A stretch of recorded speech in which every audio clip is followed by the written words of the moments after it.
So hi at welcome muli dito sa ating channel. Eto na mga tol, One Piece Chapter 1093 full spoiler. Paus pa nga rin tayo pero ayun, bago tayo magsimula, huwag kalimutang mag-subscribe at i-like ang video ito bilang suporta sa ating channel. So One Piece Chapter 1093 at ang title nga nito ay Luffy vs Kizaru. Nagsimula ang chapter kung saan iniikot-ikot na nga raw ni Luffy si Kizaru. Hindi nga raw nababagong ekspresyon ng Admiral at nananatili raw itong kalmado. At bali hindi pala isang simpleng pagtapon lang yung gagawin ni Luffy sa Admiral dahil sa bumebelo nga siya at iniikot-ikot bago niya ito itapon. At dahil nga doon siguradong mas napakalakas ng gagawing pagtapon ni Luffy. Moving on cut sa control room, nag-decide nga si Dr. Vegapunk na magpunta sa Fabryo Base. Kasama niya nga si Atlas at si Sanji at gusto nga nilang iligtas si Bonnie at palitan ang utos sa mga Mark III pacifista. At dahil nga sa authority ship lamang ang ginamit ni Kizaru sa pagcommand, madali nga lang itong mababago ng mga Vegapunk. At mula nga dyan ginamit daw ng matanda ang sarili niyang sasakyan na tinatawag na Vegatank. Hindi nga ako sure pero maaaring similar ito dun sa mga tangking imbensyon ni Dr. Vegapunk na ipinakita sa isang cover page na ang bala nga bulaklak. So nire-repair nga raw ni Vegapunk si Bonnie bilang isang batang babae at nagsasalita nga raw ito patungkol kay Bonnie na para bang isang napakaliit na bata nito. At dahil nga dun maaaring talagang mas bata raw ang totoong edad ni Jewelry Bonnie. So maraming beses na nga napansin natin na talagang parang itinuturing na bata si Bonnie. Ang hindi lang nagme-make sense nagkaroon na nga ng flashback nung bata pa si Jewelry Bonnie at kasama niya ang tatay niyang si Kuma. At sinabi mismo ni Bonnie na nakapunta na siya ng Egghead Island nung bata pa siya. Kaya ayun, marami pa nga tayong kailangang malaman patungkol sa misteryo nitong si Jewelry Bonnie at aabangan nga natin yan. Kasunod pinakitang nanatili raw si Nami, si Usopp, si Edison sa control room. Habang si Jinbei naman dala na lahat ng mga gamit ng mga Vegapunk at nagtungo na nga ito sa likurang parte ng isla. Ginamit naman ni Lilith ang Franky Shogun at binitbit nga nito ang Thousand Sunny. Habang si Franky naman bumaba nga rin sa Fabryo Base. Cut naman sa baba kung saan ipinapakitang nilalabanan ni Bonnie ang mga Marines. At nagawa pala siyang iligtas ni Sentomaru mula sa pagbagsak nung tumama siya sa barrier. At matapos nga raw yun, doon na nawala ng malay ang si Sentomaru. So masasabi nga natin na talagang parang napakakuna talaga netong si Sentomaru. Malala nga yung naging tama niya kay Rob Lucci pero nakarecover nga agad siya. At siguradong mas matindi yung tinamo niya kay Admiral Kizaru pero nagawa pa nga rin niyang tulungan si Jewelry Bonnie. Siguro yan nga yung epekto nung pinagmamalaki niyang depensa. Cut naman kay Zoro at Luffy kung saan ipinapakitang umaapoy na nga raw ang espada ni Zoro. Habang eto namang si Rob Lucci ginamit na ang kanyang awakening form. Bale yung apoy nga sa espada ni Zoro siguradong yun yung green na aura na tinatawag niyang King of Hell. Ginamit niya nga yan sa naging laban niya kay King at nakita nga natin yung naging resulta. Sinabi nga ni Zoro na sa ganyang level ni Rob Lucci hindi niya malalabanan ang captain nilang si Luffy. Nakita na nga natin yun na talagang walang tsansa si Rob Lucci. Pinaglaruan at pinagtatawanan nga lang siya ni Luffy sa naging laban nilang dalawa. Kaya ayun, eto namang si Zoro ang susubukan niya. Sinabi ni Rob Lucci na sulit na raw kung mapapatay niya ang number 2 sa isang Yonko crew. At mukhang nangangarap nga ng gising dito itong si Rob Lucci. Seryoso na nga sa laban si Zoro, gagamitin niya na nga ang King of Hell. At kahit nga si King isang Lunaria napakalakas talagang tinalo nga ni Zoro. Talagang napakayabang nga ni Rob Lucci at sana talaga mabigyan nga siya ng leksyon ni Zoro. Kasunod balik na nga kay Luffy at Kizaru. Itinapon nga raw ni Luffy si Kizaru sa dagat. Nagtroll na naman nga ang Admiral at sinabing malalaglag siya sa tubig. Pero lumipad nga lang ito pabalik at gumawa ng mga lightning clones ng sarili niya. So ayun nga, hindi talaga magandang ideya yung ginawang pagtapon ni Luffy kay Kizaru. Although sa dagat niya nga ito itatapon, mukhang hindi man lang nga lumapat si Kizaru sa tubig. Si Kizaru nga ang masasabi natin na pinakamabilis na karakter sa kwento. Kaya siguradong napakadali nga lang sa kanya iwasan ang mga ganong klaseng sitwasyon. So dahil nga sa mga clone ni Kizaru, nagkaroon daw ng minor injury si Luffy dahil sa meron ngang gamit ng mga lightning sword ang mga ito.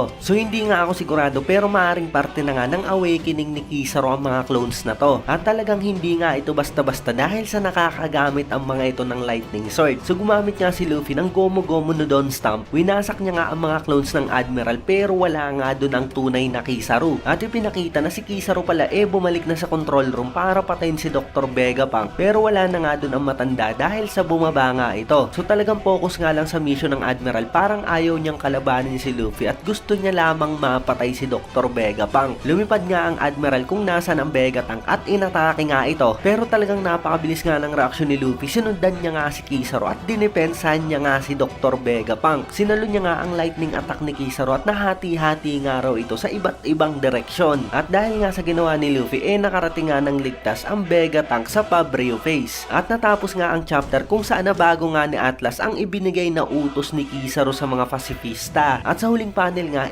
pinapakitang nakatingin nga raw ng seryoso ang Gorosei na si Saturn. So dahil nga dyan, maaaring sa susunod na chapter, talagang gumalaw na nga ang Gorosei. Wala na nga talaga siyang choice na natitira pa dahil sa talagang madidihado yung mga marine sa isla dahil sa napakaraming mga pasifista. Sila nga mga Gorosei yung nasa highest authority, kaya siya lamang si Saint J. Garcia ang makakapagpabago ng utos na ibinigay ni Atlas sa mga pasifista. Sigurado din na matatalo si Kizaru kay Luffy, kaya talagang mapapalaban nga ang Gorosei sa Egghead Island. Kaya talagang hindi na nga natin mahintay pa yon. So eto na nga kabuan ang video natin. Maikli nga lang yung full spoiler ngayon. Syempre kung nagustuhan mo ay wag mo sana kalimutan mag-iwan ng like dahil napakalaking tulong na yun para sa ating channel. Maraming salamat sa inyong panonood at mag-iingat kayo palagi.